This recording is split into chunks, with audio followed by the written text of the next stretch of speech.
Hello students last lecture में हमने क्या किया था? प्रोकैरियोटिक एंड यूकैरियोटिक सेल्स के डिफरेंस किए थे। आज हम डिस्कस करेंगे सेल के बारे में कि सेल में क्या क्या प्रेजेंट होता है और क्या क्या ऑर्गेनेलीज उसमें प्रेजेंट होती है। तो स्टूडेंट्स हम स्टार्ट करते हैं सेल। तो स्टूडेंट्स अगर हम सेल के स्ट्रक्चर की बात करें तो सेल जो होती है वो बहुत सारे कंपोनेंट्स से मिलकर बनी होती है। और ये कंपोनेंट्स कौन कौन से होते हैं, जैसे कि आपका सेल मेम्ब्रेन हो गया, साइटोप्लाज्म हो गया, न्यूक्लियस हो गया एंड सेल ऑर्गेनेलीज हो गई। जो एक सेल होती है वो चारों तरफ से एक मेम्ब्रेन से कवर होती है, जिसको हम सेल मेम्ब्रेन या फिर प्लाज्मा मेम्ब्रेन भी बोलते हैं। और जो ये प्लाज्मा मेम्ब्रेन होती है ये इस सेल को प्रोटेक्ट करने का भी काम करती है। और जो न्यूट्रिएंट्स का एक्सचेंज होता है वो भी इस सेल मेम्ब्रेन के थ्रू ही होता है। और अगर किसी दूसरी सेल के साथ कनेक्शन करना है तो वो भी सेल मेम्ब्रेन का ही काम होता है। अब हम देखते हैं साइटोप्लाज्म। साइटोप्लाज्म क्या होता है? साइटोप्लाज्म फ्लूइड फिल्ड मैट्रिक्स होता है जिसके अंदर सारी एंजाइमेटिक एक्टिविटीज़ चलती हैं। और न्यूक्लियस क्या होता है? न्यूक्लियस में सेल का जेनेटिक मटेरियल प्रेजेंट होता है। तो स्टूडेंट्स अब हम बात करते हैं सेल ऑर्गेनेलीज़ की। सेल ऑर्गेनेलीज़ क्या होती हैं? यूकैरियोटिक सेल्स में बहुत सारी सेल ऑर्गेनेलीज़ प्रेजेंट होती है। और जो सेल ऑर्गेनेलीज़ होती हैं ये अपना अपना स्पेसिफिक फंक्शन शो करती हैं। जैसे कि आपका माइटोकॉन्ड्रिया हो गया। माइटोकॉन्ड्रिया का क्या फंक्शन होता है? एटीपी का फॉर्मेशन। तो स्टूडेंट्स जितनी भी सेल ऑर्गेनेलीज प्रेजेंट होती हैं वो सब अपना स्पेसिफिक फंक्शन शो करती हैं, जिसको हम डिटेल में आगे पढ़ेंगे। तो हमने क्या बताया था कि सेल के स्ट्रक्चर में क्या क्या प्रेजेंट होता है? Cell membrane, cytoplasm, nucleus and cell organelles. तो स्टूडेंट्स अब हम बात करते हैं सेल मेम्ब्रेन की। जैसा कि हमने अभी बताया था कि जो सेल मेम्ब्रेन होती है वो किसी भी सेल को सपोर्ट या प्रोटेक्शन प्रोवाइड करती है। इसके अलावा जितने भी न्यूट्रिएंट्स होते हैं वो उनका जो मूवमेंट होता है वो किसके थ्रू होता है? सेल मेम्ब्रेन के थ्रू होता है। इन या आउट किसके थ्रू होता है? सेल मेम्ब्रेन के थ्रू। और जितनी भी सेल होती है यूकैरियोटिक सेल्स उनमें सेल मेम्ब्रेन प्रेजेंट होती है। और जो सेल मेम्ब्रेन होती है वो किसी भी सेल की आउटर कवरिंग कही जाती है और जिसके अंदर सारी सेल ऑर्गेनेलीज प्रेजेंट होती है, जैसे कि साइटोप्लाज्म, न्यूक्लियस। तो स्टूडेंट्स जैसा कि हमने अभी बताया कि जो सेल मेम्ब्रेन होती है उसको हम प्लाज्मा मेम्ब्रेन भी बोलते हैं। और अगर हम स्ट्रक्चरली बात करें तो हम इसको पोरस मेम्ब्रेन भी बोलते हैं। क्यों?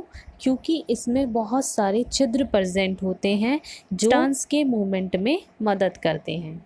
तो स्टूडेंट्स ये हो गई आपकी सेल मेम्ब्रेन की स्ट्रक्चर।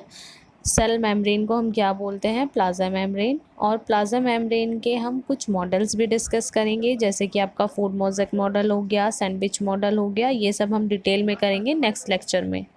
तो स्टूडेंट्स अब हम नेक्स्ट ऑर्गेनेलीज की बात करते हैं, साइटोप्लाज्म। साइटोप्लाज्म जो टर्म्स दी थी वो किसने दी थी? स्ट्रासबर्गर ने दी थी। एक्चुअल में साइटोप्लाज्म है क्या? साइटोप्लाज्म एक जेली लाइक सब्सटेंस है जो थिक एंड क्लियर होता है। इसी जेली लाइक सब्सटेंस के अंदर जितनी भी केमिकल रिएक्शन होती है, मेटाबॉलिक रिएक्शन होती है या फिर एंजाइमेटिक रिएक्शन होती है, वो सब कहाँ होती है? इसी जेली लाइक सब्सटेंस के अंदर होती है। तो स्टूडेंट्स इसीलिए साइटोप्लाज्म को किसी भी सेल का मेन एरिया बोला जाता है। क्यों? क्योंकि जो सेल ऑर्गेनेलीज होती हैं वो कहाँ प्रेजेंट होती हैं? सबकी सब साइटोप्लाज्म के अंदर।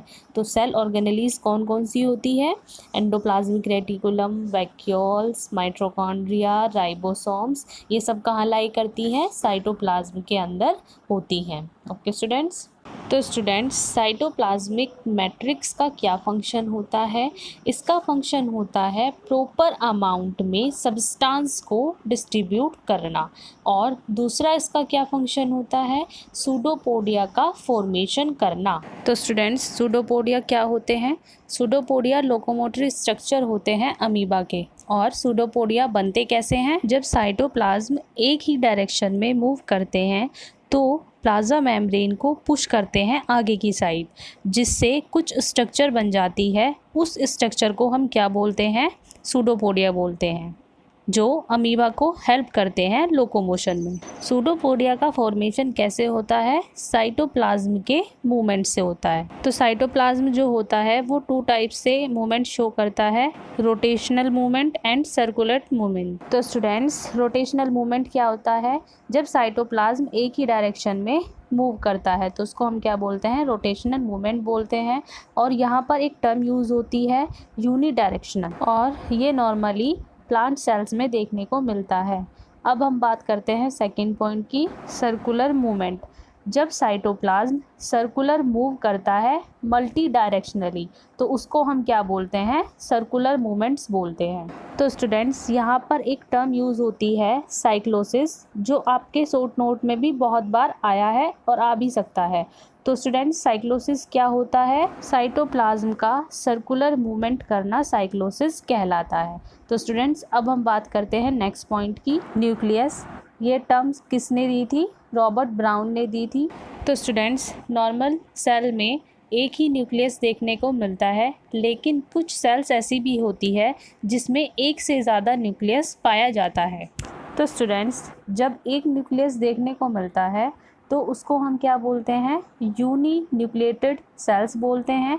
और जब एक से ज़्यादा हमें न्यूक्लियस देखने को मिलते हैं तो हम उसको क्या बोलते हैं? मल्टी न्यूक्लिएटेड सेल्स बोलते हैं। तो स्टूडेंट्स, न्यूक्लियस क्या होता है?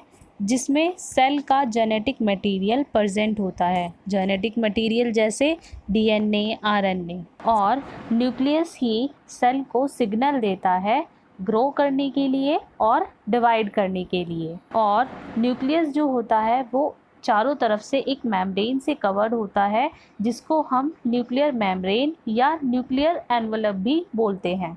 तो स्टूडेंट्स, प्रोकैरियोटिक और यूकैरियोटिक सेल्स के बीच में जो मेजर डिफरेंस होता है वो क्या होता है? वो यही होता है कि प्रोकैरियोटिक सेल्स में जो न्यूक्लियस प्रेजेंट होता है उसमें आउटर मेम्ब्रेन प्रेजेंट नहीं होती, और जो यूकैरियोटिक सेल्स होती हैं उसमें आउटर मेम्ब्रेन प्रेजेंट होती है। तो स्टूडेंट्स, प्रोकैरियोटिक सेल्स में आप न्यूक्लियस को अलग से नहीं पहचान सकते, वो साइटोप्लाज्म में ही डिसॉल्व होता है। जबकि जो हमारी यूकैरियोटिक सेल्स होती हैं उनमें जो न्यूक्लियस होता है उसकी आउटर कवरिंग होती है, वो साइटोप्लाज्म में डिसॉल्व नहीं होता। उनकी खुद की एक आइडेंटिटी होती है जिससे हम पहचान सके कि यह न्यूक्लियस है। तो स्टूडेंट्स, अगर अब हम बात करें न्यूक्लियस की शेप की, तो स्टूडेंट्स, मोस्ट कॉमन शेप जो होती है न्यूक्लियस की वो क्या होती है? सर्कुलर। तो न्यूक्लियस बहुत सारी शेप के देखने को मिलते हैं। तो कुछ सेल्स में हमें सर्कुलर टाइप का देखने को मिलता है, कुछ सेल्स के अंदर हमें क्या देखने को मिलता है? अमीबोइड शेप का देखने को मिलता है, किन्हीं के अंदर हमें ओवल शेप्ड का देखने को मिलता है, और किन्हीं के अंदर हमें क्या देखने को मिलता है? स्पिंडल शेप का। तो हम कह सकते हैं कि जो हमारा न्यूक्लियस होता है वो डिफरेंट शेप का देखने को मिलता है। तो स्टूडेंट्स, अब अगर हम बात करें न्यूक्लियस के लोकेशन की कि न्यूक्लियस कहाँ देखने को मिलता है, तो मोस्ट कॉमनली सेल का जो सेंटर होता है वहाँ पर हमें न्यूक्लियस देखने को मिलता है। लेकिन कुछ सेल्स ऐसी भी होती हैं जिसमें न्यूक्लियस जो होता है वो सेंटर में नहीं होता, तो उसको हम क्या बोलते हैं? इसेंट्रिक बोलते हैं। और कुछ सेल ऐसी भी होती हैं जिसमें न्यूक्लियस बेस में प्रेजेंट होता है, तो उसको हम क्या बोलते हैं? बेसल न्यूक्लियस बोलते हैं। तो स्टूडेंट्स, अब अगर हम बात करें न्यूक्लियस के फंक्शन की, तो न्यूक्लियस का क्या फंक्शन होता है? न्यूक्लियस के मेन 2 फंक्शन होते हैं। फर्स्ट, सेल की ग्रोथ को करना, और सेकंड है सेल को ही डिवाइड करना, यानी कि सेल के नंबर को बढ़ाना। तो स्टूडेंट्स, ये थे न्यूक्लियस के कुछ पॉइंट्स। तो आज हमने क्या क्या डिस्कस किया है? आज हमने सेल की स्ट्रक्चर को डिस्कस किया। सेल की स्ट्रक्चर में सबसे पहले हमने क्या देखा? क्या होता है? सेल मेम्ब्रेन प्रेजेंट होती है, देन साइटोप्लाज्म प्रेजेंट होता है, देन न्यूक्लियस प्रेजेंट होता है। पर साइटोप्लाज्म के अंदर बहुत सारी सेल ऑर्गेनेलीज भी प्रेजेंट होती हैं, जिसको हम आगे आने वाले लेक्चर में डिस्कस करेंगे। तो स्टूडेंट्स, आई होप आज के जो लेक्चर है वो आपको समझ में आया होगा। किसी को कुछ डाउट हो तो आप मुझे बता सकते हैं। Thank you students.